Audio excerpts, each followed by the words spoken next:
All right, let's go ahead and start.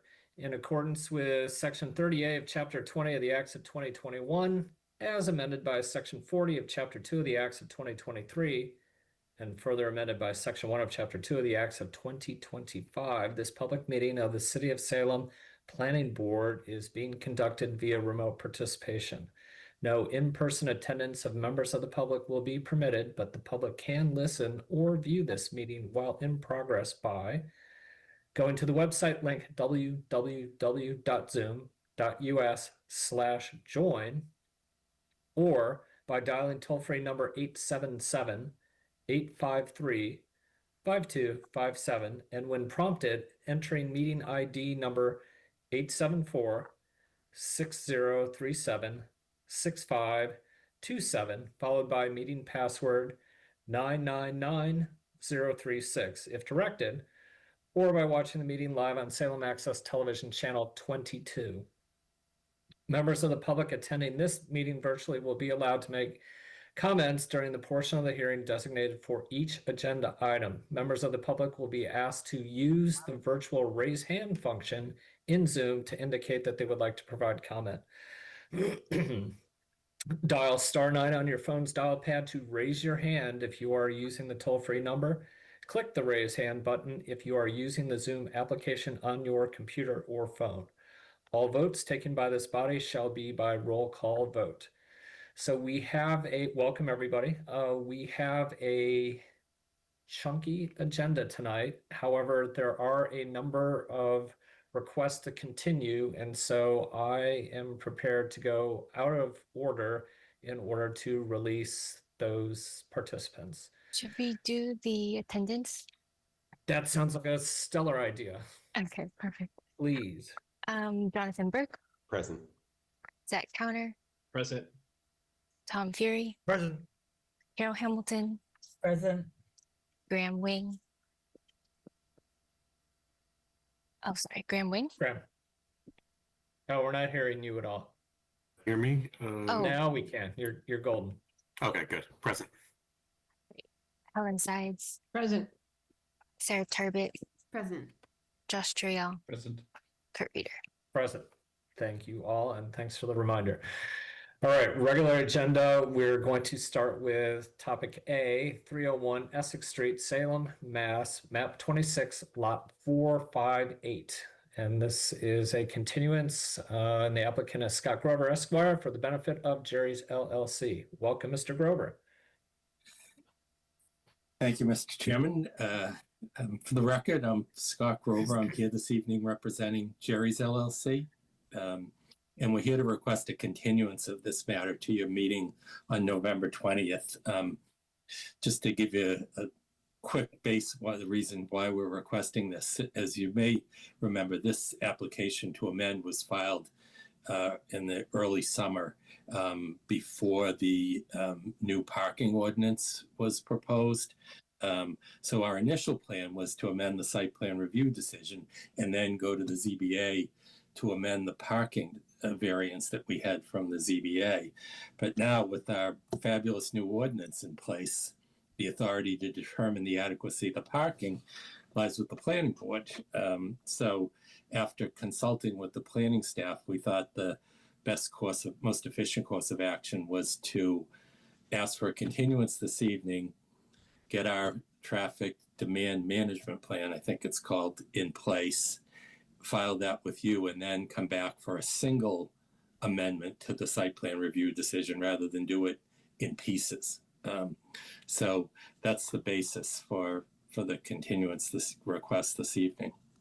Succinctly described. May I have a motion or is there a discussion? Motion to continue to November 20th. 6th. 4th. No, 20th. He got asked for the 20th, I believe. Yes, yeah, I think we'll need the time to develop that traffic plan. Fantastic. On November 20th, from Sarah, seconded by, Second. I'm gonna go with Josh. Roll call vote, please. Jonathan Burke, Yes. Zach Counter, Yes. Tom Fury, Yes. Carol Hamilton, Yes. Graham Wing, Yes. Helen Sides, Yes. Sarah Tarbit, Yes. Josh Turiel, Yes. Kurt Reader. Yes, motion carries. And Mr. Grover, we will see you later next month. Yes, thank you very much. Thank you. All right, we're going to jump to item D, 30 Levitt Street, Salem, Mass, map 34, lot 455. The applicant is the city of Salem. And I believe you are, go ahead. Yes, I don't believe anyone is here to represent the project tonight, but they submitted a written request to continue to the November 6th regularly scheduled planning board meeting to provide additional time to provide their CROD application materials. Any comments or questions for Robin representing the city? If not, I'd be looking for a motion. I move to continue to November 6th. Second. By Josh and Tom, and a roll call vote from Robin, please. Jonathan Burke, Yes. Zach Counter, Yes. Tom Fury, Yes. Carol Hamilton, Yes. Helen Sides, Yes. Graham Wing, Yes. Sarah Tarbit, Yes. Josh Turiel, Yes. Kurt Reader. Yes, great. We will jump to formerly item B, now C, 15 Crosby Street, Salem, Mass, map 8, lot 44. Applicant is Scott Grover, Esquire, for the benefit of 15 Crosby LLC. Welcome back, Mr. Grover. I got to get my video back.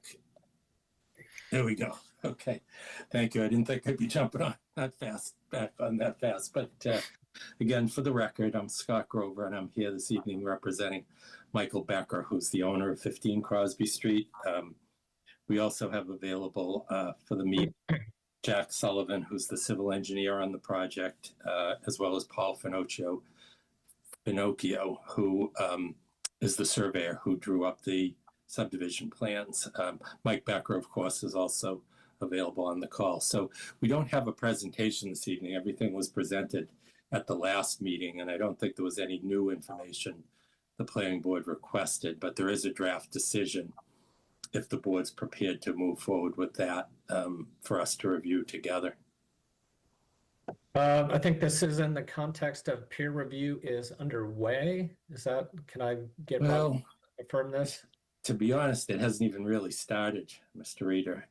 We have proposals for peer review, but there was some, and I'll after I finish, I'll defer to Mike to step in because he was involved in these conversations. There were conversations that I know he had with the engineering staff and city planning staff about deferring the peer review until prior to building permit. So, Mike, do you want to just speak to those discussions, because I wasn't a party to those? Sure. Mike Becker, principal. Can you hear me? Yes, go ahead. Okay. I'm here with my wife and kids. As I mentioned in the previous meeting, 15 Crosby Street is my own future use. I met with Deb Duhamel and Robin last month, and it was agreeable to Deb, if it was acceptable to the board, to defer peer review to prior to building permit, considering it's a single family house and it's minimal engineering. Yes, understood. I had a slightly different takeaway from the exchange. I was not part of the exchange, but in some subsequent conversations that seemed to be slightly divergent from that summary, that it is engineering's preference to wait until the peer review is complete so that you have greater certainty of the viability and the potential to proceed rather than you continuing to spend money. So I would actually like to open this up to the board for other comments on this before we proceed. Anyone? Carol? Yeah, Kurt, I'm not terribly in favor of holding off on the engineering review prior to our approving a subdivision. say that again slightly different because I was unclear if you were supportive of Mr. Grover and Becker or of stay the course and wait for a linear progress. Stay the course. Anybody else? That makes sense to me as well. I tend to agree. So far you're hearing 3 members of the board inclined to follow the traditional path of peer review and then approval of Mr. Grover. Okay. I mean, as I said, it's not even underway yet. We have some proposals, so it could take a significant amount of time for us to do that. I know Mike may want to have some further conversations with engineering to see if they might, I guess, reconsider what you had heard and definitively decide they could wait. I don't know what the board's preference would be if engineering came back and said, yes, we're fine with it. Or... Well, I guess to answer your question, I would prefer to have a memo from engineering direct to the board to state their position. Yeah. So I guess if we could continue to the next planning board meeting, the November 6th meeting, see if we could have that discussion with engineering and get you that in writing, if it's possible. If it's not, then we'll continue for a more extended period to allow the peer review to be completed. Okay, I think that's prudent. Is any further conversation or a motion to continue to the 6th of November? Motion to continue. By Helen and seconded by? Second, Sarah. By Sarah. Roll call vote, please. Jonathan Burke, Yes. Zach Counter, Yes. Tom Fury, Yes. Carol Hamilton, Yes. Graham Wing, Yes. Helen Sides, Yes. Sarah Tarbett, Yes. Josh Trial, Yes. Kurt Reader. Yes, motion carries. We will see you, This Mr. time, Grover, it and really the will be Beckers. next month that you see me. Yeah. Oh, well, don't we? Thank you. Thanks Yeah. all. Okay. Thank you. All right. Good night. So we're gonna go to item C, now D, 21 Webb Street, Salem, Mass, map 41, lot 170. The applicant is Bill Quinn, Esquire, for the benefit of 21 Webb Street. Is someone? Yes, let me promote Bob Griffin.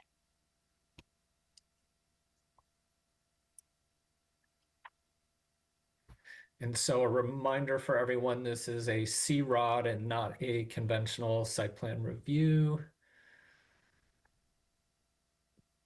Mr. Griffin is here. Are you the primary? You are the primary. And I think, I don't know if Dominic Pizzulo is here, wants to be promoted, but he might be in the audience somewhere. Excuse me. Let me see if we can get a screen share going here. I do not see him in the audience. Okay. If you are, please raise your hand, but I don't see him. Share.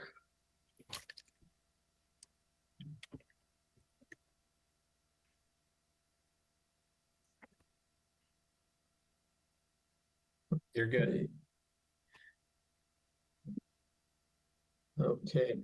So you may recall at our last meeting, this is the approximately 10,000 square foot site. It's got a garage in the back of it, and we're in the C-ROD zone. These are the C-ROD elevations, 13, 14 elevation. The 100-year flood elevation was elevation 10. And last time I was here, we showed you a landscaping plan. I've got it in 2 pieces here because it's sort of a tall, skinny site.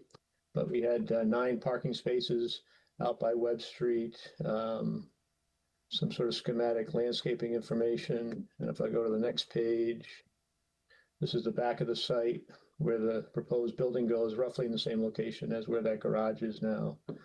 And this project has been to the Zoning Board of Appeals and it's gotten approval. And we've been to the Conservation Commission also and gotten approval. So the board had a couple of requests for us, which our landscape designer, Debbie Labuda from Newbury, has incorporated into this updated plan, which I think you have. But you can see there's much more detail regarding the proposed landscaping around the site. She's added, I think, a 11 trees if you count the green arborvitaes as trees. There's 7 of those. Got a red maple up by the street, a couple of lilacs framing the entrance, and a Japanese maple tree next to the building. A number of shrubs, perennials, and grasses should provide good season-long color. The other thing that had been asked at the last meeting was to try to reduce the amount of impervious surfaces, and that's been accomplished by removing the paver surface underneath 2 of the parking spaces. So we still have the same number of parking spaces. Actually, this is 5 and 4. It's 9 spaces total. We got 5 on the right side. 1, 2, 3, 4. 5 is cobblestone tracks, and then the mirror image on the left side. So 9 parking spaces, but 2 of them look like they're just sort of temporary parking spaces. So hopefully the additional green around there will be appreciated, and people will only park in those if absolutely necessary.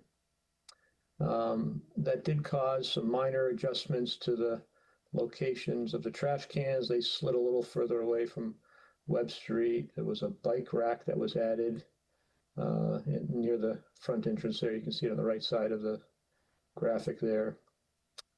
There was also some questions about the patio. You might recall we had a fire pit indicated in the patio, and so Mr. Pizzula went to the fire department. And, basically, the story of the fire pits is that you can do this, and a couple of them were installed on Bridge Street for the Cove Hotel reconstruction project. But they want either natural gas or propane. They want it to burn in a UL or ANSI listed fire pit. They want you to have an emergency shutoff valve nearby. They want you to have a fire extinguisher nearby. They want to inspect the installation. They want it installed only by a licensed gas fitter. And so there's a number of requirements like that associated with the fire pit, but it's certainly doable. And so at this point, we've got that little circular feature in the patio anticipating a fire. So that's hard plumbed underground, Bob? It's either you can have propane bottles or natural gas plumbed in underground. Okay. So, and there's some requirements. If it's propane bottles, there's some requirements on the storage of those bottles as well. So, so that's been coordinated with the fire department. I think it's doable. In the back of the site, this is pretty much the same as before. Decorative stone on the sides of the building, but artificial grass in that little narrow strip behind the building. It's not going to get much sun, so I think that's what she was thinking there. From a civil engineering point of view, oh, this is her plant list, and we can come back to that if necessary. But I think the kind of things we normally see, nothing too crazy here. From a civil point of view, we had provided this plan. There was, I think there was some extra vertical granite curb notes on it, which we cleaned up. We made the plan consistent with the landscaping plan regarding the permeable pavers.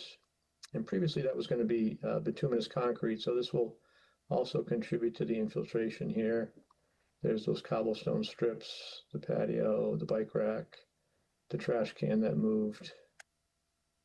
The utility plan, no change there. We still have a large infiltration bed receiving roof runoff and a couple of catch basins at the driveway, getting the last little bit of water before you get into the public way, and these infiltration strips along the sidewalk so that essentially no water is going to get out into the street from the site. And I think that pretty well summarizes it. I'd be happy to address any questions. Thank you. Robin, can you please remind us the 4 corners of C-Rod in terms of guiding any comments or assessment the board might have? Briefly, you don't need to read the whole thing to us. Sure. So looking at the base flood elevation that's on site, any uses that are below, the applicant must provide the engineering practices or a reasoning why it can't be practically located above the base flood elevation. There's some, if there's any parking that's located under, looking at that, historic nature, in conformance with the neighborhood around, pedestrian connectivity. and vehicular connectivity. Good. Thank you. So I guess that last one is the primary question I have, Bob. Can you talk to us about the slope from the steps out to the sidewalk? Is that 2%? Is it 5%? What are we looking at here? It's a little less, let me find I think the grading's actually on the utilities plan. So it's So about we're 11 and a quarter here at the bottom of the steps, and we're 9.5 at the sidewalk of the street. There's our 10 contour, 11 contour. So we're probably, around 2%-ish over that parking area. And we do have pervious pavers there, so we'll get some infiltration into the ground, and we have our roof runoff going into a pit beneath the paved surface. So the 4% annotation is relative to a pipe beneath? No, I'm sorry. I think that's 4% is the surface grade. There you go. Thank you. Very good. Okay. Yeah. All right. Thank you. That's all the questions and comments I have. Does anyone else have comments? Mr. Chairman? Go ahead. Thank you. Oh, no. I'm sorry. Is this a public hearing, Robin? Yeah. Thank you. All right. Let's kick it over to you for public comment. Tom, we're going to put you on ice temporarily.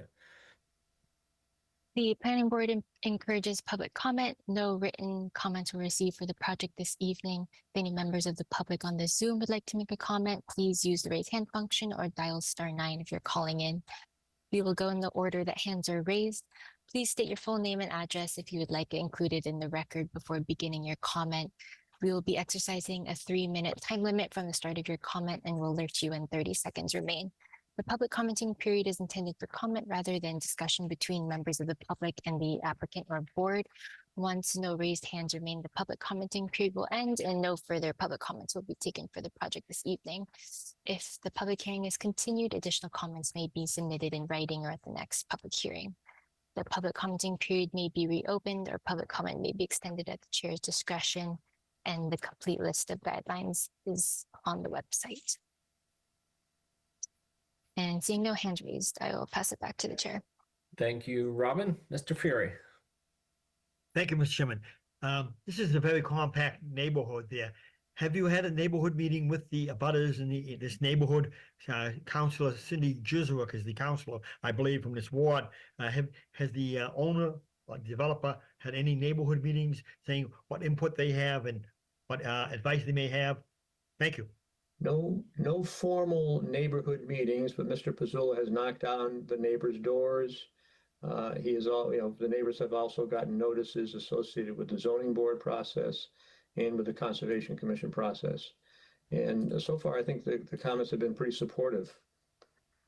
And I recollect at a prior meeting, we did have an abutter attend, and my recollection, Robin, tell me if I'm way off base, was generally in the affirmative. Yeah. Thank you. Yep. Okay. Does anyone else have comments or questions? I have a couple of Go ahead. questions. I appreciate the permeable pavers being added. I think that's a great improvement. I wanted to ask, and I might be stepping outside my lane here, but the planting that you have identified, is that considered flood resilient species? Is that something that you looked at or would ever look at for this site? And then my second comment really is I don't know why the artificial grass is there. Is that like a dog walk area? I think it's just a very narrow area that isn't going to get a whole lot of light, and it's difficult to access. So I think that was the thinking behind that strip. In regards to the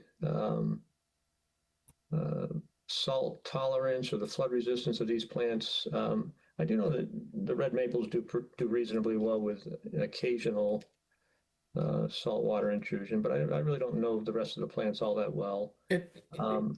We are at about, I think it was a 9 1/4 or just between 10 and 9 at the edge by the sidewalk, and we're about 11. You can see the 100-year flood elevation is that AE line that you see on the graphic there. So most of the stuff near the sidewalk is between elevation 9 and 10, and it's not going to get saltwater exposure, like during king tides or things like that. Those would be up around elevation 6.5 at the highest tide of the year.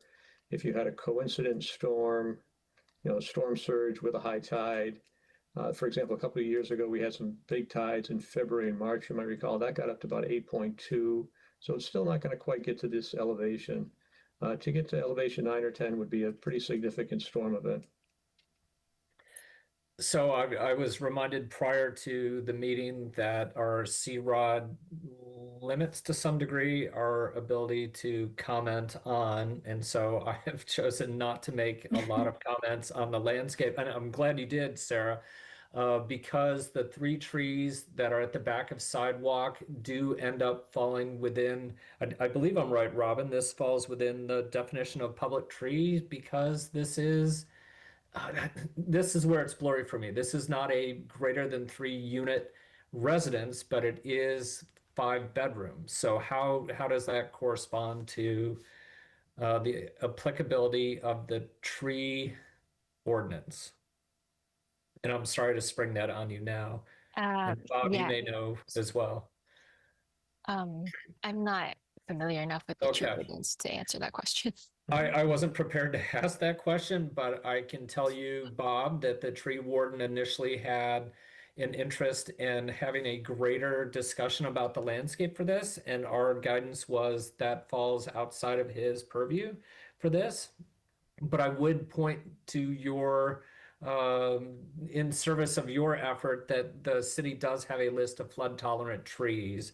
And sitting here at this moment, I can't tell you that the 2 lilacs are good in that environment or not. I don't want to inappropriately encourage you to go that route, but I do encourage you to go ahead and look at that list.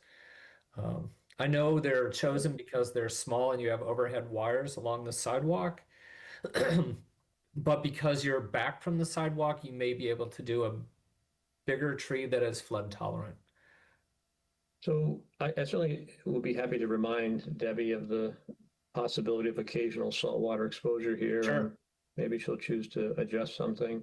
I think we Yep. did get a memo from the tree warden that was generally supportive, although he was primarily addressing the tree behind us, which had come up as an issue at the zoning board meeting. Where it says Carl Forster grass? No, it was actually on the parcel 7 rear English Street. There was a tree on There's this a huge parcel, tree. Yeah. and there was a question about would it be affected by the proposed construction, and I think his determination was that it would not. Okay. But he didn't Oh, mention anything about the tree ordinance in that memo. Okay. And finally, I do share Sarah's comment about artificial grass. Had it gravitated anywhere within the public view, this board typically is adamantly opposed to it. Given Yeah. that it's so far in the back, I think I'm less troubled by it. In a way, I would rather see the decorative stone. And when you say decorative stone, I assume that means loose aggregate or bound aggregate. Probably not bound, but could you clarify that? Again, I think we're looking at, so 2 to 3 inch sort of river stone or something like that. That's, not just crushed stone from the quarry. Well, a 2 or 3 inch stone means you can't walk on it or you're going to twist an ankle. So, All right, maybe a little smaller then. so 3/4 inch bluestone might be appropriate, but anything much bigger than that, and it's going to be. So, is the intent that someone is walking within the fence from I side don't to think so. side? I think it's more just, you might walk back there if you were doing maintenance on the building or something like that. Yeah. Okay. Well, again, given that we're limited in our site plan review, I encourage you to not go for the 2 to 3 inch stone. Okay. As decorative as that might be. All right. Are there other questions or comments? If not, where do we go from here, Robin? Is there a draft decision? There is, if the board would like to vote tonight. Well, Bob, back to you. How do you see this progressing? Yeah, no, we'd like to move forward if we can. Yeah, I don't see big changes under the purview of C-Rod. If anyone else has a dissenting opinion, please let me know now, or I'd be willing to go ahead and bring the decision up. All right, if there's a draft decision, let's bring it forward, please. Chair, could we vote to close the public hearing first? May we have a motion to close the public hearing? So moved. By Helen, seconded by Seconded. Graham. Thank you. Jonathan Burke, Yes. Zach Counter, Yes. Tom Fury, Yes. Carol Hamilton, Yes. Graham Wing, Yes. Helen Sides, Yes. Sarah Turbett, Yes. Josh Turiel, Yes. Kurt Reader. Yes, motion carries. The public hearing is closed. We will look at a draft decision, please. All right.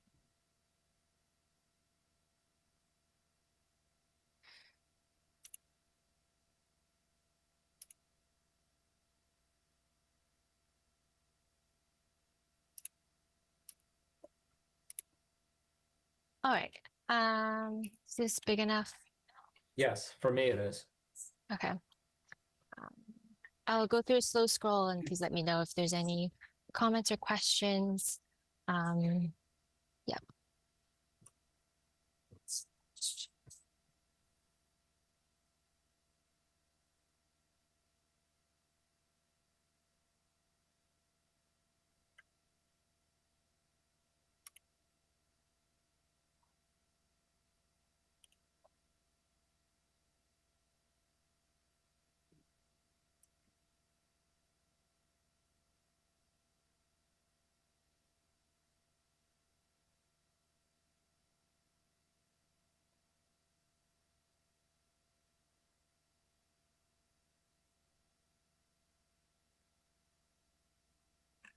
I'll just note, most of the conditions are all boilerplate, and due to the purview of the C-Rod, they're limited to that.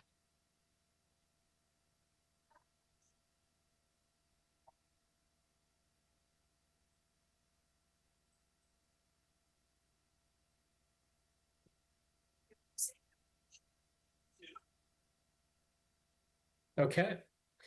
Any questions or comments? Carol? Yeah, in a couple of places, I've noticed that it says site plan review. For example, this last condition, site plan review shall lapse after 2 years. This isn't a site plan review, though. It is a C-Rod site plan review, so I think the modifier C-Rod needs to, you can do a find and replace. That would Sure.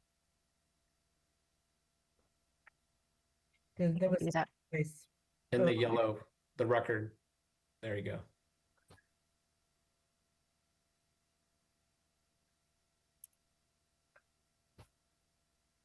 And do the rest after the meeting. Oh, yeah. It's fair. Nothing like the stress of editing with 20 people watching you.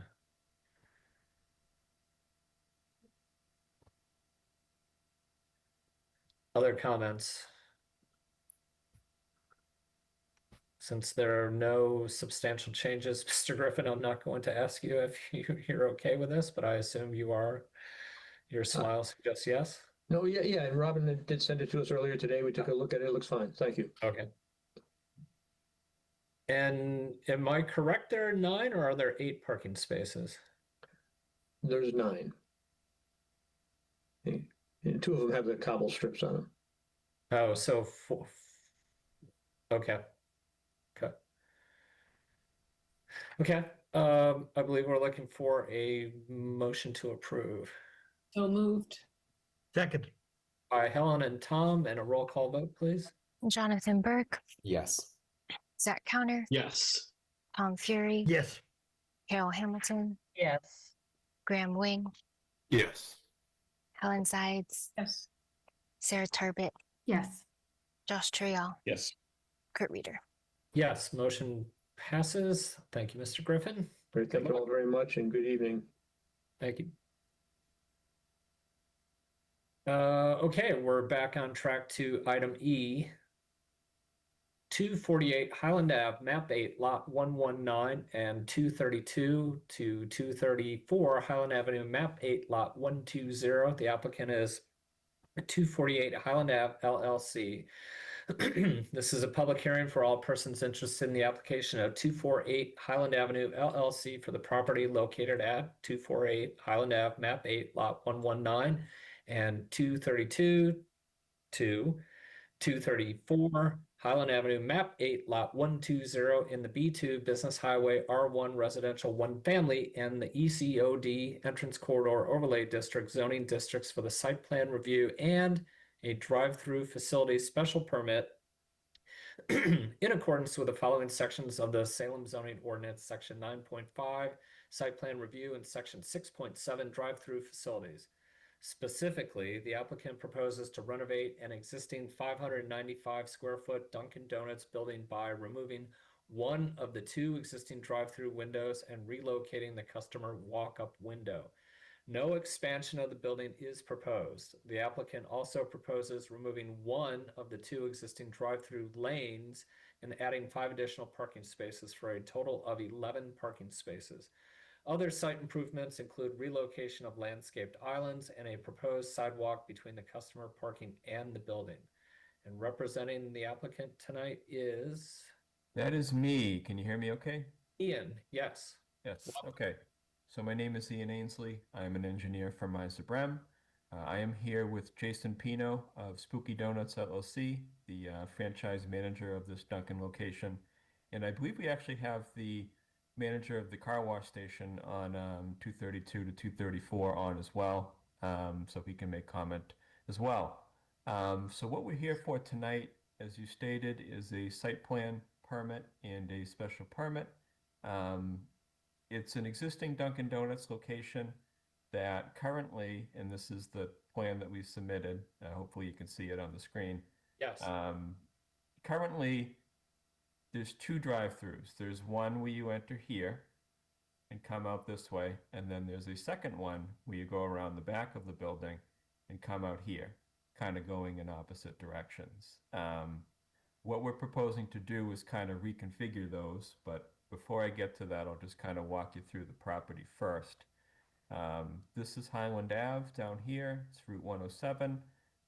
You come up, enter through here. This is a kind of a signalized intersection. It's pretty good size. There's lights. I think there's a large shopping plaza right on the opposite side of the street. And then as you come in here, this is really 3 properties that are in one sort of commercial development. There's the Dunkin' property here. There's a car wash property here. And then if you keep going over to the right, there's a Pep Boys. And all 3 of them have kind of cross easements, cross agreements, you know, so that they're all one sort of combined development. But the work that we're talking about is limited to this area here, which is shown on the plan. This Dunkin' location, it's small. It's about 595 square feet. There's no lobby on the inside. It's all windows. It's walk-up and drive-through windows. And so we're going to be reconfiguring the outside for that, as well as doing an interior renovation. We're not planning on making the building any bigger, so we're not expanding. And we're going to be adding parking as well. So I'm going to kind of skip forward and show you what we're planning on doing. So this is our proposed layout here.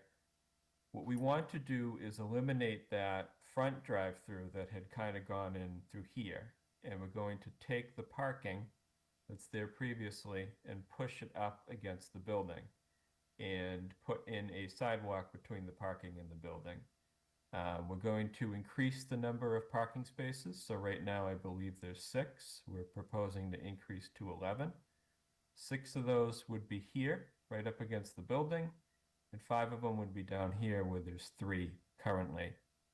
These 5 being kind of at the tail end of the drive-through, we're intending to have those be for the employees so that they could access them easily. Customers, might have difficulty going through the drive-through and getting in there.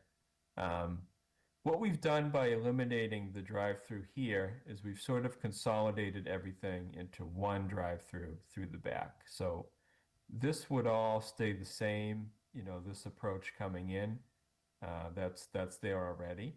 And then once you get out here, that's really where the changes would begin. We would have 2 lanes coming in now that they're all kind of consolidated into one drive-through so that we could fit more cars for queuing.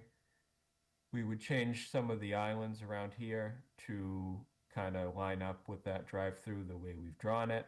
And then we would kind of restripe some of the lanes going over to the car wash property. We have 2 in lanes, which is what's there now, and then an out lane here. We would have a stop sign at the end of that outbound lane and then a stop sign coming out of the drive-through as well, so that anybody leaving would yield to the cars coming in. The other thing I should mention is this is in the entrance corridor overlay district, so this dashed line here, everything south or down on the plan from that is in the entrance corridor overlay district. We're not proposing to do anything to the existing curb cut that's there. That's going to stay the way it is. And I think that that's one of the big things in that district is the curb cuts and, making sure that there's a consistent pattern across that entrance corridor. We're not touching that. It's kind of all internal site stuff only. The other thing I will mention is this kind of funky property line here, this thick black line. This is actually all Mass DOT right-of-way for the state highway layout, Route 107. They took that chunk by eminent domain about 15 years ago. So this kind of front portion where we would be doing some repaving and changing of the lanes, we will need to get Mass DOT approval for that. That has been applied for. The other thing I will mention is by doing this reconfiguration of the drive-through, it is a small net reduction in impervious area. So we're actually decreasing the impervious area by about 86 square feet. I tried to keep the drainage patterns very similar to what's going on in the site now. The site generally flows from a high end over here and flows toward the right. We've kept that same pattern. We've kept the catch basins really where they are so that they can take the flow similar to what they're doing now. It's really the big ticket items. Like I said, I'm here as well as the Duncan manager is here as well to answer any of your questions, and we're happy to do that. Okay, thank you, Ian. Yep. Typically, we go to public comment questions if there is any first, and then board comments. So Sure. I'll push it over to you, Robin. The planning board encourages public comment. No written comments are received for the project this evening. If any members of the public on the Zoom would like to make a comment, please use the raise hand function or dial *9 if you're calling in. We will go in the order that hands are raised. Please state your full name and address if you'd like included in the record before beginning your comment. We will be exercising a 3-minute time limit from the start of your comment and will alert you when 30 seconds remain. The public commenting period is intended for comment rather than discussion between members of the public and the applicant or board. Once no raised hands remain, the public commenting period will end and no further public comments will be taken for the project this evening. If the public hearing is continued, additional comments may be submitted in writing or at the next public hearing. The public commenting period may be reopened or public comment may be extended at the chair's discretion, and the complete list of guidelines can be found on the planning board website. And seeing no hands raised, I will pass it back to the chair. Thank you once again, Robin. Anybody on the board have questions and comments? I have a Go ahead, sir. question.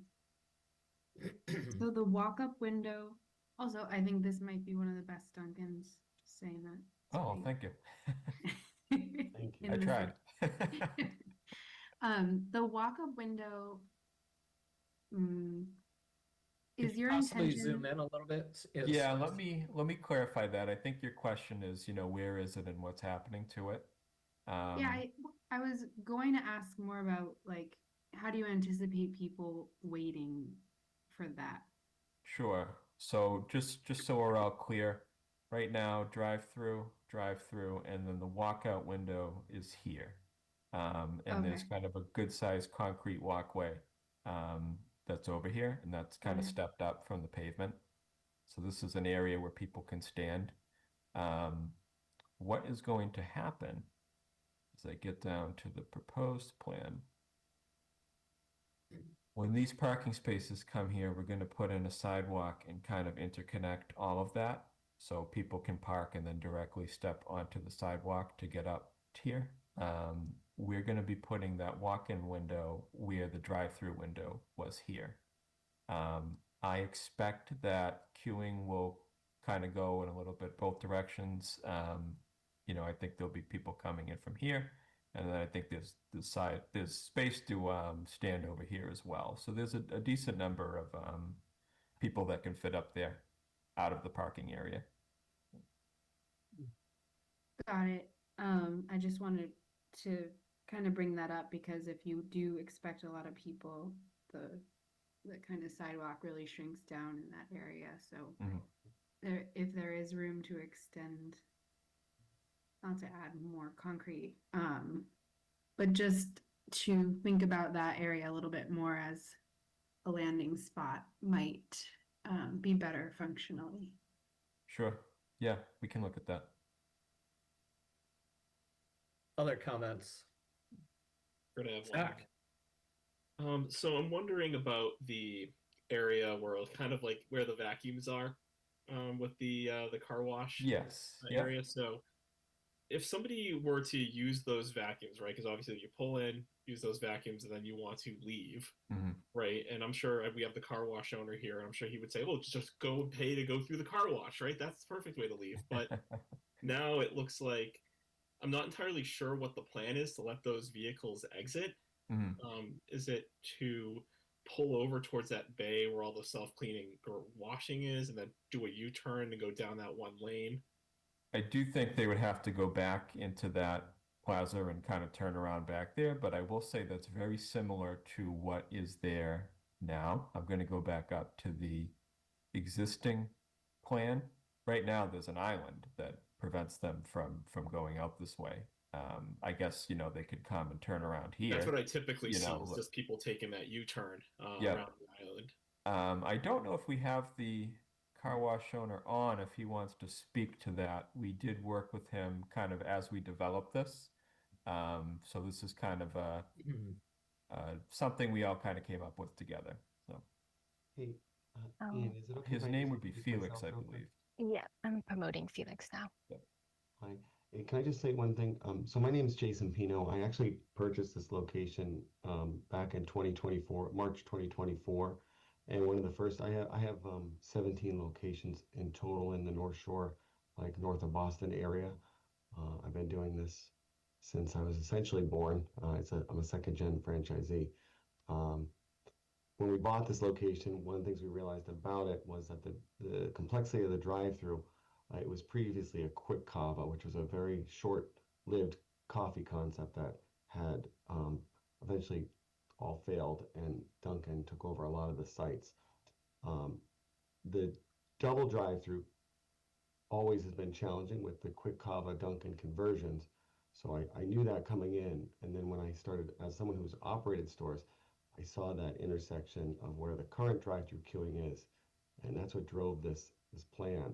Was the safety of the customers, specifically kind of like what I forgot your name. Was it Graham? Oh no, Zach. Zach, you had just said, what happens with the vacuum when the people pull out of the vacuum in the morning, and you have I'm assuming you've been to this location in the drive-through. The drive-throughs, the current setup is crazy because you have someone pulling out coming one way, and then and so the idea was to try and have all the traffic have a set pattern so that we could improve the safety and the flow so that we don't impact any of the neighboring businesses, specifically the car wash, and then also allows us to function better. Now, from a Dunkin' operation perspective, you have a 500 square foot space.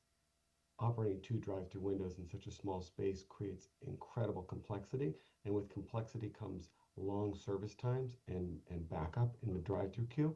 So the reason that we wanted to go to the first number one window and have the queue was so that we could isolate all of the workforce that's there to facilitate the order that is there and keep that one queue moving. So I just wanted to give you my operational perspective so that, because obviously Ian does the drawing, but this whole concept came out of like a combination of safety and just flow and to not impact businesses and keep our customers safe. Okay, I great. appreciate the backstory on that, Zach. I didn't want to cut you off. Please. No, continue. that's very helpful. And I have been to this location, particularly after I've cleaned out my car at the vacuum, and then took a left around the island, just go straight to the drive-through. Are we still envisioning having access to the drive-through queue, kind of on that top portion where it starts curving to the left? No, and that's something the three of us, myself, Jason, and Felix kind of all spoke about.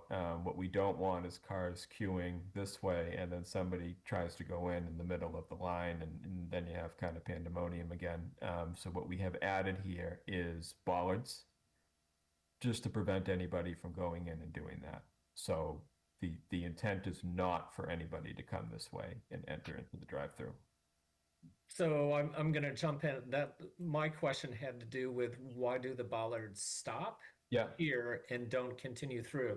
When I look at Google Earth, I see 4 cars parked kind of haphazardly over here, and I think a real selling point would be removal of some of this pavement to further accentuate what you're trying to do. There is a curb. If you look at that, what you're looking at, there's a curb right here. So that's the reason the bollard stop is there's already a barrier up until here, basically. So this is a freestanding 6-inch high granite curb? It is. And that exists or that's coming? That exists. It's oh, there. Okay. So all right. So what I've drawn is essentially correct that any car here cannot jump over. Correct. There we go. But you still haven't spoken about who is occupying this space. Yeah, Jason, do you want to answer that? Sure. Yeah. So the purpose of adding the employee parking is that we wanted to not use that as employee parking, especially with the winter. That tends to be a lot of snow storage. So the reason we left that space there is so as you're plowing through the drive-through to remove the snow, you have a place to to move the snow to easily. And there's a few different spots to move the snow, but when you have a drive-through, you kind of have to move a little bit over here and a little bit over here to just try and kind of get it into the right places. So generally, we wanted to keep that open because it was currently open, and that's how it was being used prior to us taking over the location. But we wanted to kind of have the parking not be there anymore and just let that be free space. I would say this is extravagant snow storage compared to many of the projects that we see. So you may see that as a fabulous resource, but I'm still wondering how you could reduce the footprint of that area to more vegetation. I realize that underground is primarily ledge. We've recently approved a project to the left of your property. Yeah. We get topographically you're in a hole, you're in a niche down below. So I think the other question I have is, Ian, maybe you could speak about the location of the island relative to the existing island. It looks like this is much longer, but I'm not sure if it's precisely on the same alignment as exists, or does it shift east or north south? It shifts, and I can kind of show you that. We have a kind of in-between construction plan that's got kind of a comparison. There we go. So this is really for the contractors, so they know what to take up where. But basically, this is what you have now, and that's going to shift over here. And that was really just to align with the drive-through to get the cars, going along the corridor. You want them to go down. You can see here, this is where the existing parking is. These are the islands that are going to be removed. And this is the kind of island that we're going to create and extend this way to create kind of the other side of the barrier of the drive-through.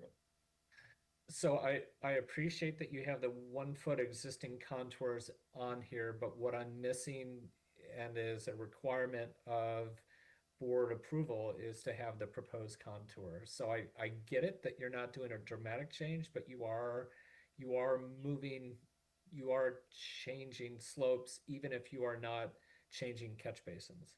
Sure. I do have some grading on here. I have spot grades, 136.3, kind of zoom in. So I do have the individual You spot do, grades. I don't but have the lines, but I can draw them. Yep. Yeah, I think, assuming that we're not going for an approval tonight, I think the comments are largely positive. That's a requirement of the ordinance, so I'd like to Sure. see that. Yep. I have 2 final questions. You can leave right there, leave that image right there. Sure. I think it's great, everything you're doing relative to this. I'm a little fascinated by having 1 eastbound and 4 westbound lanes, and how that may stress somebody other than Zach, who is visiting here for the first time.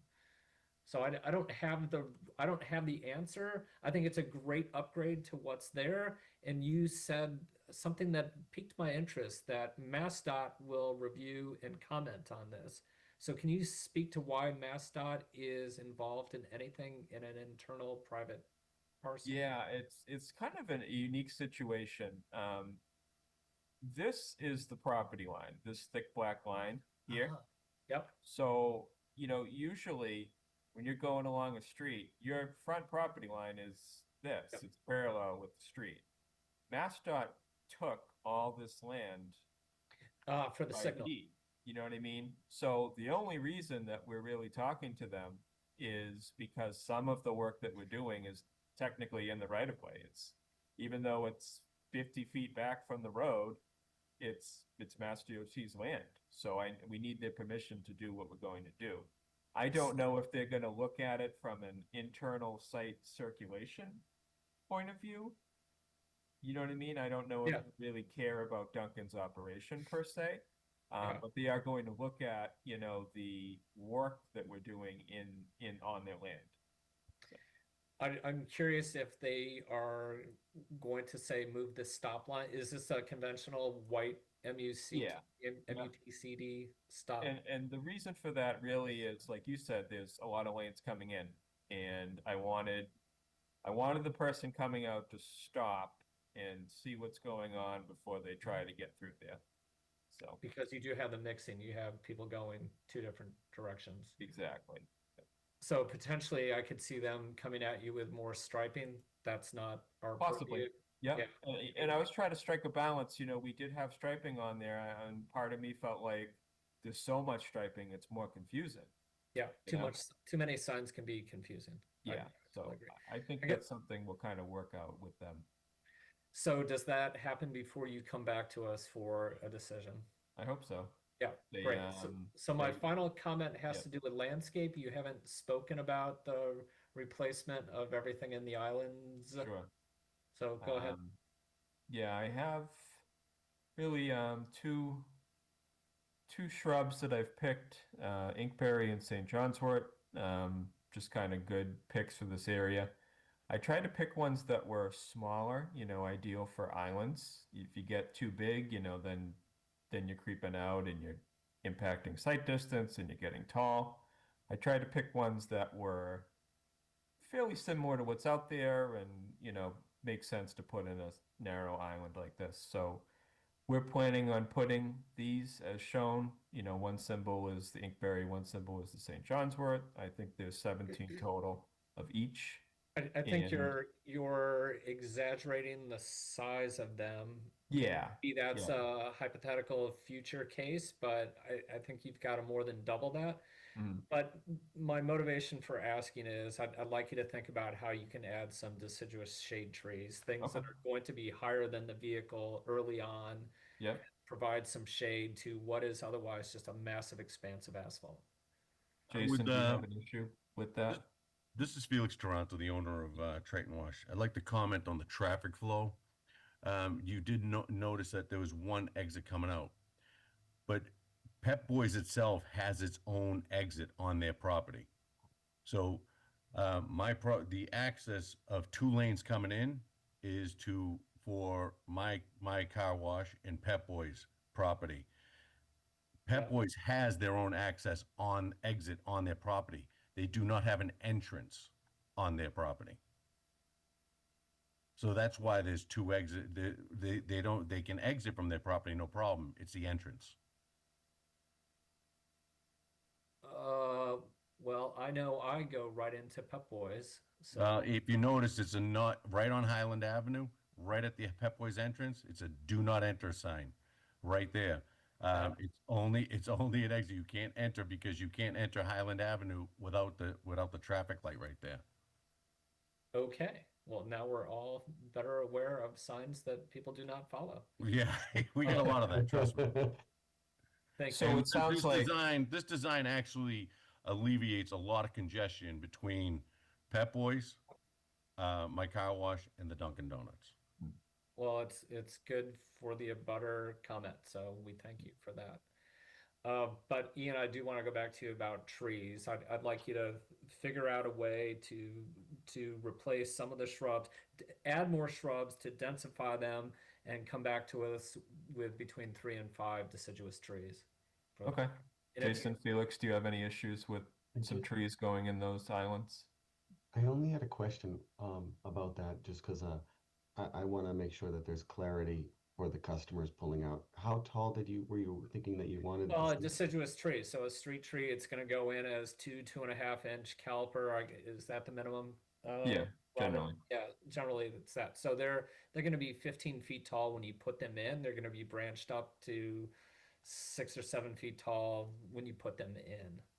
So, and the faster growing tree, the better. So if you did an elm or a red maple cultivar, they're going to grow fast and get up higher quicker. Yeah, Jason, generally when those grow, you're going to get space below the leaves that you can see. The leaves Absolutely. are up higher. Absolutely. I own that island. I'm really not too keen on a lot of trees there, just from visibility standpoint, and the island itself is not that. The island itself is not that wide. Actually, it's on the order of, well, do a takeoff for us. It's about 6 feet, so it's larger than most tree lawns anywhere in the city. So I would disagree with that. It's a significant length. It's a significant width of soil, and if you can plant shrubs in it, you can plant several trees in it. I would ask do the trees have to go in the island? Is there, there's a decent amount of grass space, in the front, where there's more space? Is that something I that the board? suspect your client may have a concern about visibility, so that's Sure. why I purposefully have gone toward the back of the site. Once you've already captured people with the determination that they're going to shop at your outlet. Yeah, is there a way to do like half of that island with the trees and then like the back half? Because from the street, like one of the challenges with this when I design, so just to be clear, like my background is actually, I went to art school and was designed, so that I put a lot of my personal, forms meets function, aesthetics, kind of balance all this here. And one of the things that I struggle with this location specifically is because there's so many lanes of traffic in front of it, and there's a very busy intersection, the visibility. And right now it's like a dark brown, and it's really not a pretty sight at all. It's hard to see from the street. So my goal was to try and have that visibility as you're coming down Highland, going towards towards Lynn. Was that so? If we put trees in that island, that could essentially. No, limit it's that? not.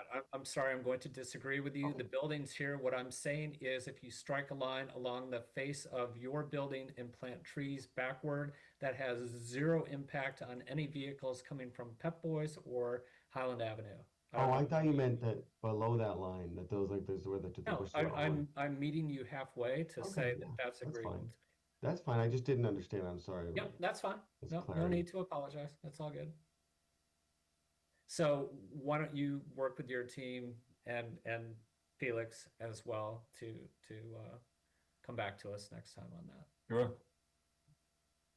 But again, I don't want this to be contentious. I want to say it seems like this is a logical and rational simplification and improvement.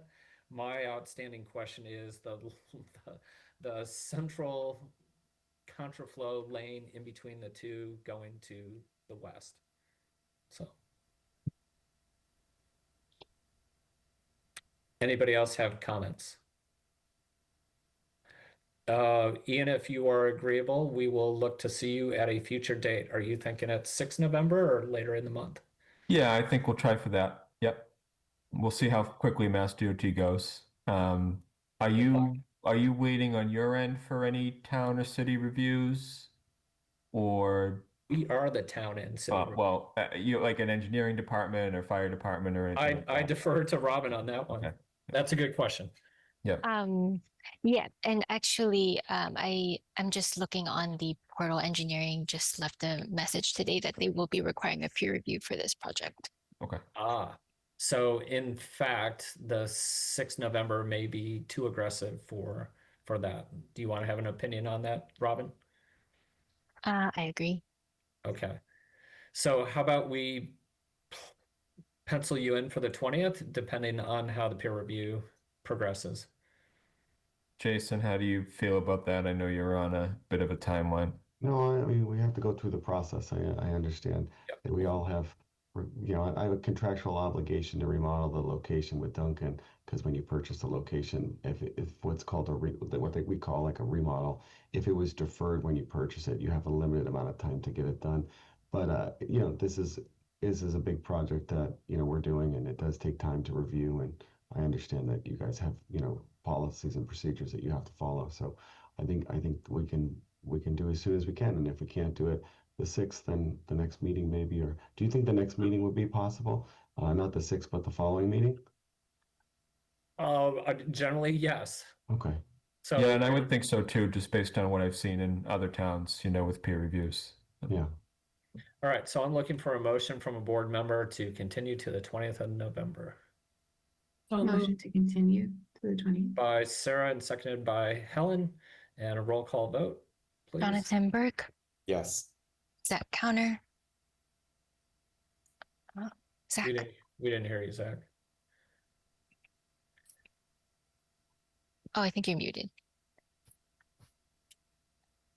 Sorry about that. The browser was all frozen up here. I was looking at the Street View. You're stuck at the yes. back. Yes. Go on. Tom Fury.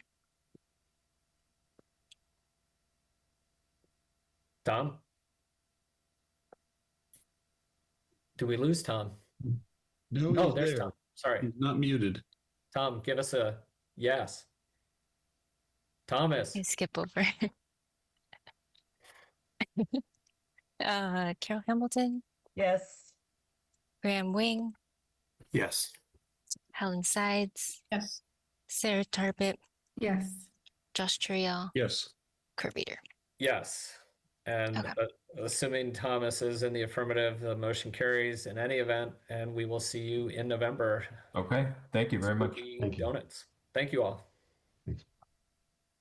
All right. So I believe we go to old and new business, which, sadly, Elena, we're out of time tonight, but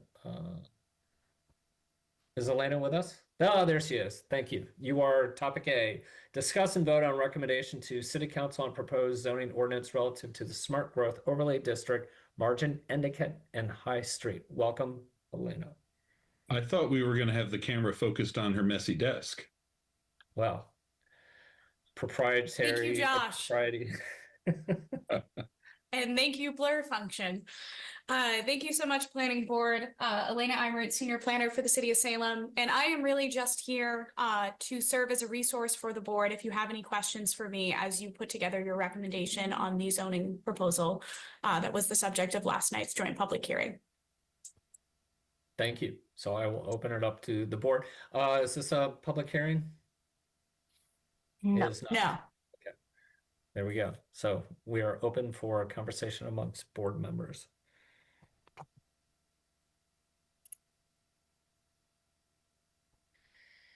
So I guess I'll kick it off if that's cool with everybody.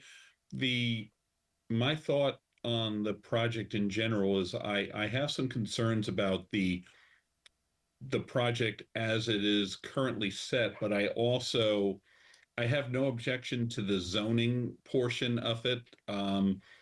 It's that part is necessary, and then the other side of that, as I brought up in yesterday's discussion, is that for a project of this nature, if we didn't go the 40R route, which is more cooperative, we could be in a situation where we'd be facing having it done under Dover.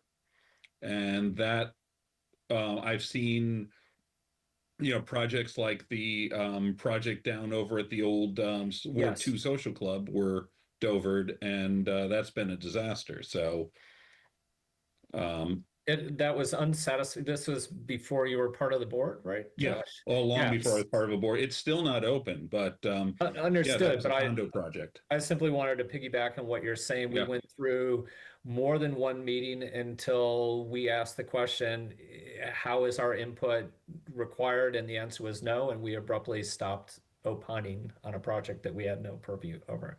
They did it as part of a generous interaction, but it had no impact. And so the results are what they are today. Yeah. And that's why I think in a case like this, accepting 40R and recommending that this be passed on is at least a chance for the city to be able to have more of a say in the matter, as opposed to just being in a position of just taking it. And I think there's some valuable input that we're going to need to have if this is going to happen. Us and other boards that'll be involved, but without 40R, we're potentially out of the loop. So the shelter itself, I lived right across the street from it when it was originally on Crombie Street. When I first moved to Salem back in 1990, it was just part of the church there. It's moved, it's grown, and I understand that there's some of the concerns that the people in that neighborhood have had as well. There's issues and concerns tied to there's a lot of people who still have an attachment to the historic use of that site, even though it hasn't been a church in I think it's been about 15 years or so since it was terminated as a church, maybe even longer. But there's still attachment there, which we saw that with 135 Lafayette when that was being redeveloped, before that was closed and then redeveloped. We've seen it with other churches as the Catholic Church in particular has shrunken their facilities.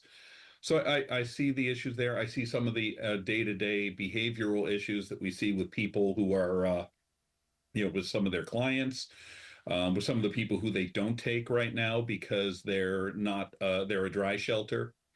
We know some of the issues they have because they do congregate housing, because of the facility nature. And I also appreciate the view that this is also a regional problem, and Salem is more than ahead of most other communities in what we've been willing to let our community do. But I still, even with all those caveats, it's still something that I think we need to accept in order to have some say in how this is shaped. So with that, I'll leave the discussion to everybody else. Who's next? That's very good summary, Josh. You hit every point. I think I've watched or I've listened to a lot of comments as this was going through the process, and purposely didn't plug into the details or attend meetings because I know that it was inevitable and people needed to start understanding that, and that they were getting a lot of opportunity to say what they needed to say and to participate. So I think that it's been fair in its interaction with the public and the neighborhood, and it has to happen. So I agree that it should stay with our input. So thanks. Jonathan, thank you, Helen. Thanks. Yeah, nothing different from what's already been said. I mean, I wasn't obviously in attendance last night, but I think with this portion of our involvement in this process, we're not this is a zoning change right now. And I think at some point we will have a chance to have further discussion about the programming and the layout and the design of the building during site plan review, which we'll have, I'm assuming, next year or the year after.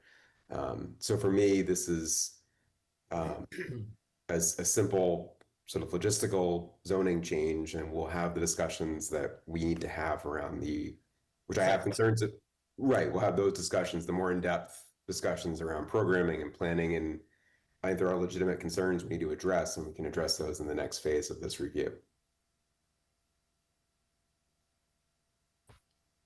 I will say the supportive housing part of this proposal as it stands is the part that I have the least amount of concern with. And I would like to see more supportive housing built ultimately, because that's your best bet for trying to transition people out of homelessness. And I think that's really important.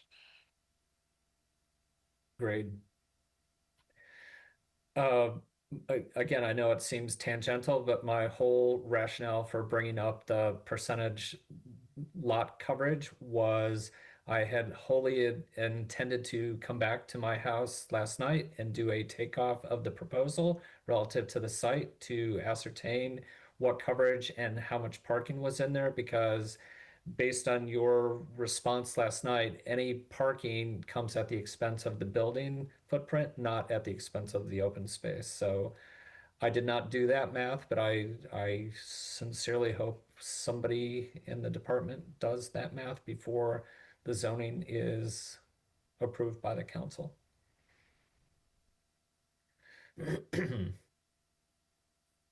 So what is our way forward here? Are we writing one sentence, 64 sentences? How are we crafting a resolution in support or against, presumably for what we heard last night? Sharing a draft and happy to take comments or edits.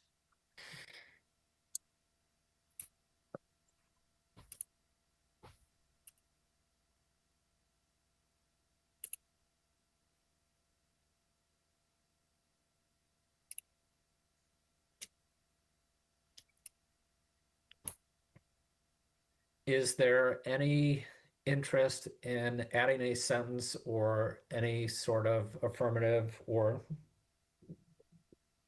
different emphasis on this? If it's okay for me to sort of disappear for a second from the discussion, I will draft up a really quick summary of what we were just all saying and email it over to Robin to hopefully copy paste and Yes, then sir. wordsmith. So let me work on that. Go forth and be productive, Josh.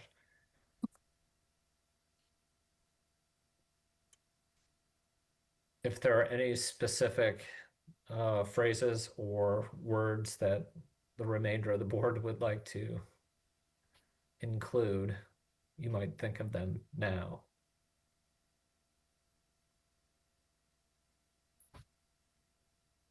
I liked what Jonathan said, you know, this is strictly a zoning change, and we'll move forward with, as we do with all other projects. Detailed site plan review. Yeah, detailed site plan review.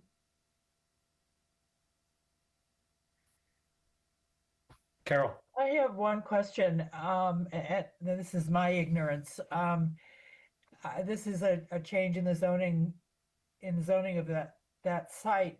Why do we think, though, that the zoning change will preclude their applying under the Dover Amendment? I don't think I don't think it precludes it, but it's the difference between telling someone no and having them become obstinate and go forward in a freer manner versus condoning and facilitating their progress in a rational and productive way as a participant with the city rather than in an adversarial position. So did they ask for the zoning change? Elena, you can clarify. I believe your preface last night was sometimes the city initiates and looks for a partner. In other cases, developer / partner comes to the city and looks for assistance. I would largely agree with that. So there are sort of two methods of initiation for 40R district, one in which the municipality identifies an area where they would like to direct development toward, and absent a development partner puts together a zoning overlay that they hope would be conducive to the development they would like to see there, but that can have its own drawbacks.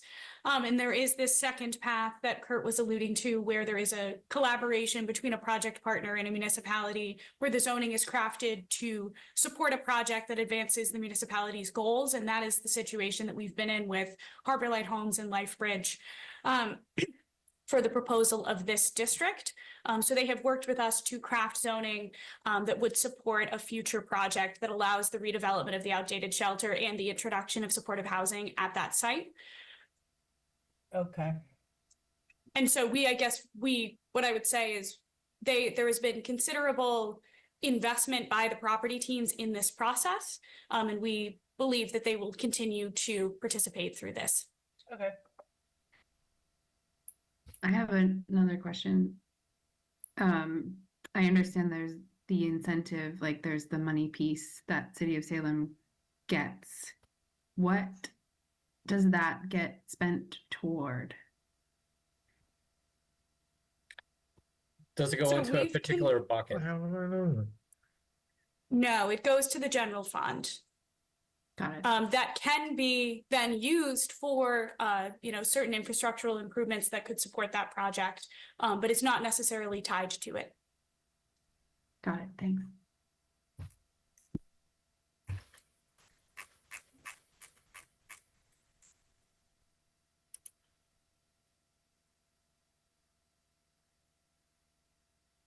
It's almost pencils down, Josh.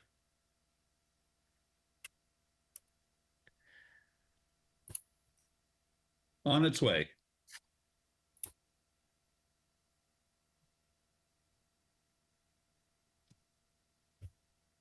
And sent to Robin? Yep. Yep, great.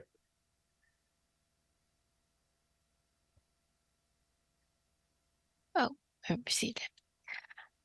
Thank you. Let me put it in now.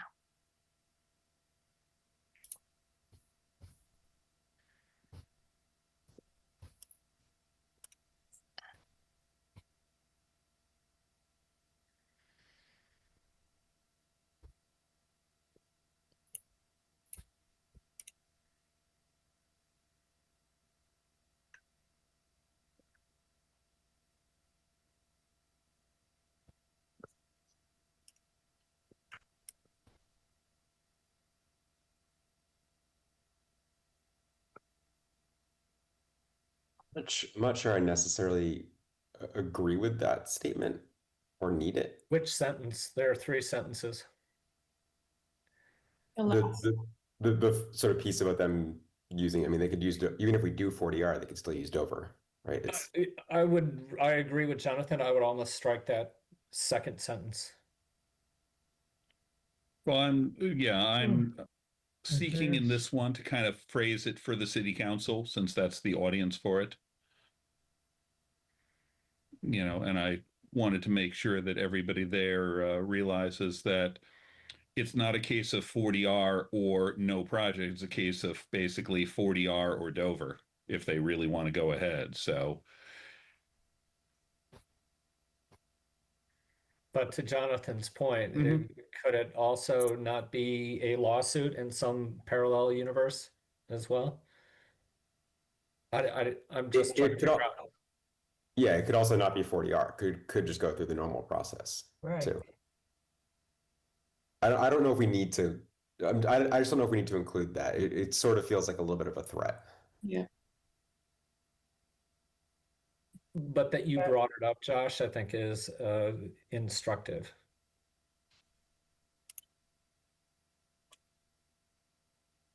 Other thoughts on that? I think it raises a red flag that they have options. I would prefer to take that sentence out as well. However we want to proceed there, I brought it up during the meeting last night, Carol. So I'm sure that they're aware of it. Absolutely. Yeah. But that to me, that's particularly why this isn't a surprise. They have mulled this over many, many months more than our limited hours. I think that, if you that first sentence is good, and then to say to maintain our standard process in site plan review. I think Okay. Or we look forward to our traditional site plan review process, or going through the traditional site plan review process as we normally would with this project underneath the 40-hour guidelines. right, so that it's a positive reinforcement of our continued our greater involvement this way. Yeah, and I believe DRB would still have their portion too. We will refer it to them. Yeah, it's not in the B5, so. But we have the ability. I'm Yes. sorry, Josh, go ahead. No, it's not in the B5, so they're not obligated. They're not part of it, they're not obligated to be part of that. It's not mandatory, but Yeah. we are able to refer. Okay, thank you for that. I hate to overwork things, but I'm going to make the suggestion that the first sentence say the planning board advocates for 40R zoning as the best way to provide constructive input on the proposed development. I don't really want to hear myself talk about it, but there we are. I also generally support this as a good partnership with the city of Salem and some very,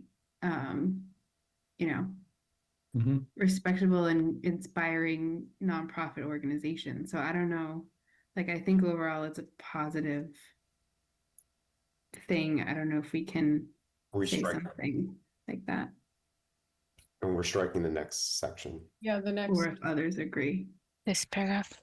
Yeah. Yeah. Okay. I would change, I'm jumping ahead. I would change the word typical to standard. I think very few of us think this is typical, but. Yes. Elena has a. Oh, there you are. I just wanted to offer a correction to my head nod earlier.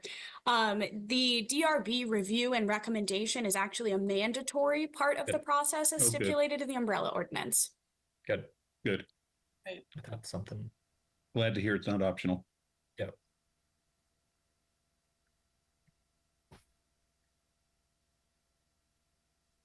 I mean, you could just make it one sentence and say, and looks forward to continuing with its standard plan review.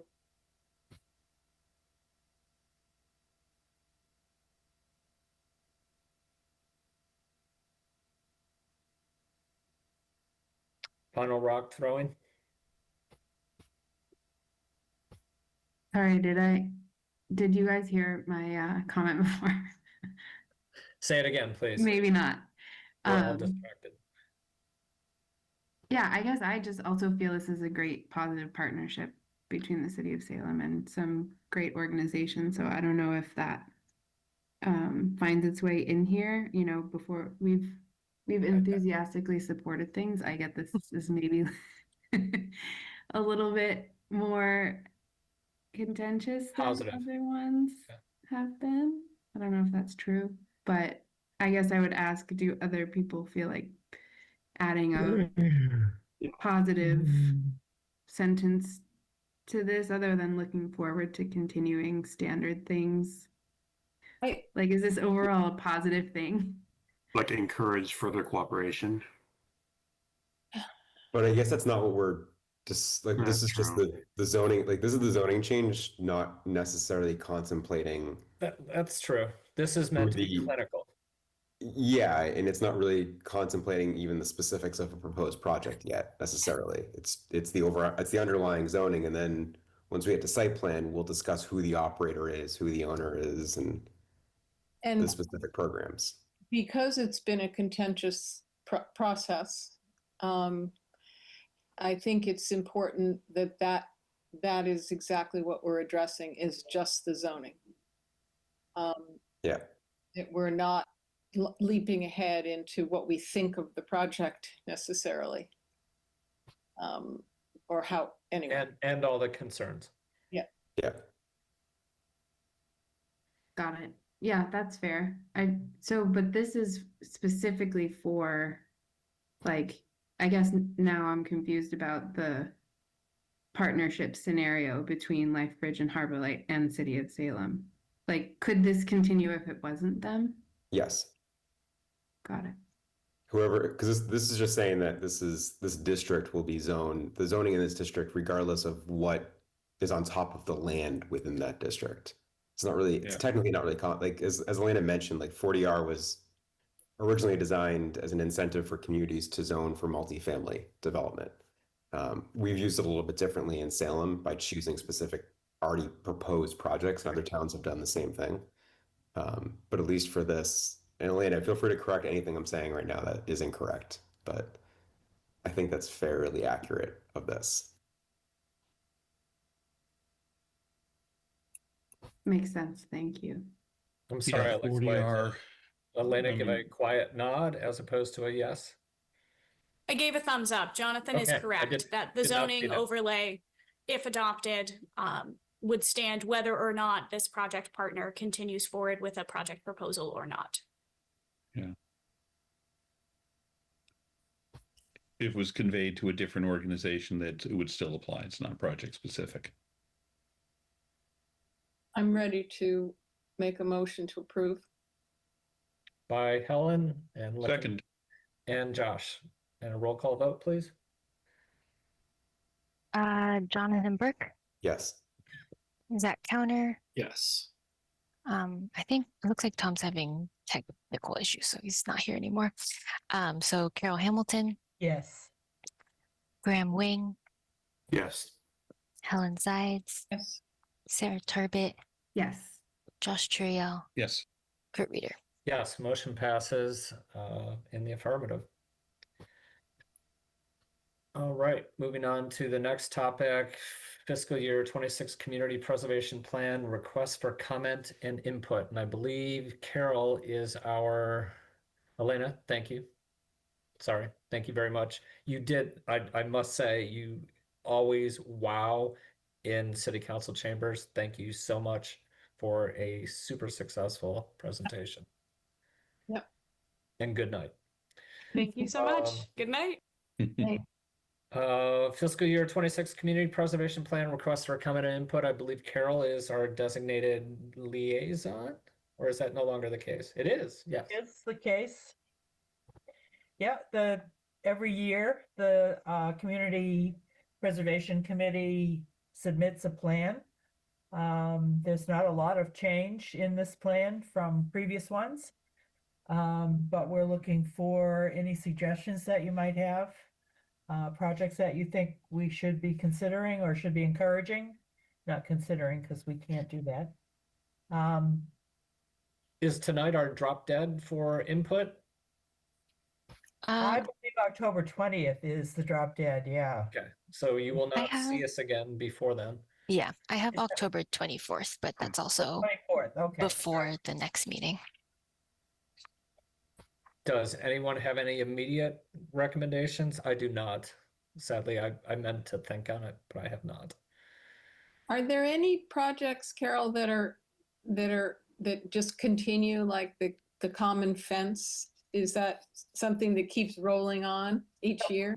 That's the only one I can think of, Helen, that keeps rolling on. But it isn't even annual. But yeah, we do get occasional requests from them to add more sections to fix that fence. Is it on the docket this year so far or unknown? No, not that I know of. Then I'm going to recommend it. I would say, maybe I've said this before, but when we first moved here, that was one of the first things our household participated in. And it was a good way to interact with other residents on the common. And on a weekly basis, I suggest a correction to Google to change it from the comments, and they keep ignoring me, but they accept all my other recommendations elsewhere in the world, but not on that one, and it infuriates me. What did they call it? The commons. The Commons, huh? No, They're wrong. wrong. Yes, they are totally wrong. And the sign that I use as evidence of what its name is not convincing. So sorry for the distraction. The fountain in front of the library is fabulous. That's a great thing. Agreed. That was good neighborhood support too. Really instigated. So I think the best thing to do, if you have thoughts later this evening or in the days ahead, to send those direct to Robin, who will send those on to our dear friend Carol. I'm sorry I don't have a list of 5, but find somebody to apply for the funds too. So yeah. So, but I love it. I think it's a great program, and we should do our best to make a big physical change. it is a great program. I think it's a lot of fun to be able to interact with the applicants and also to see the money going to some really good projects. We've had some great ones over the years I've been on. And to see the results from the public space. Mm-hmm. Yeah. It's amazing to remember that so many people didn't want it to happen. Yeah. There's a lot of towns that don't have it. Yep. Crazy. May we move on? Please. Thank you, Carol. Discuss and vote on request to release a tri-party agreement for 14 and 16 Alameda Street, map 14, lots 116 and 117. The applicant has submitted a request for the planning board to release the tri-party agreement for this project. The city has signed off on all items. It's fully constructed, and the clerk of the works has confirmed that the roadway has been built per the plan. And it's an administrative item, so I don't believe the applicant is here. So this is the last time we will hear of this after the 8 years that this has come before the board. I mean, this has been percolating, and I mean, it takes time. I get it. It started contentious. It seems like it's ended well for all parties. So exhale on that. Does anyone have any comments or concerns about releasing, which when you say release, I think that means extinguish and it ends. Okay. Seeing no questions or comments, how about a motion to agree? I move to agree to release it. Okay. By Josh and Helen, and a roll call vote. Jonathan Burke, Yes. Zach Counter, Yes. Tom Fury. Still can't hear. Carol Well- Hamilton, Yes. Graham Wing, Yes. Helen Sides, Yes. Sarah Tarbit. Sarah Tarbit. Sarah. Oh, she's frozen. He's in Tom land. Okay. Josh Trial Yes. and Kurt Reader. Yes, I'm going to make we have enough votes that it passes Yeah. regardless, so yes. Yeah. Yes. The final topic, we lost Sarah altogether. Review and approval of minutes. We have draft minutes from the 18th of September 2025. If anyone has comments, happy to listen to them. Not seeing any. How about a motion for acceptance of the minutes? So moved. Second. So by Carol and Josh, and a roll call vote. Jonathan Burke, Yes. Zach Counter. Yes. Tom, I don't think. Okay. Carol Hamilton, Yes. Graham Wing, Yes. Helen Sides. Helen, Yes. Oh, thank you. Josh Turiel Yes. and Kurt. Motion passes, the minutes are approved, and somebody is going to ask for adjournment. Who might that So be? moved. Josh second. and Helen, and on we go. Jonathan Burke, Yes. Zach Counter, Yes. Carol Hamilton, Yes. Graham Wing, This is adjournment, Sarah. She's back on her phone. Helen Sides, Yes. Sarah Turbot, Yeah. Josh Turiel, Yes. Kurt Reader. Yes, the motion passes, and we will see you all after the election. Uh-huh. Good night. Don't forget to vote. Good night. Thank you, Robin.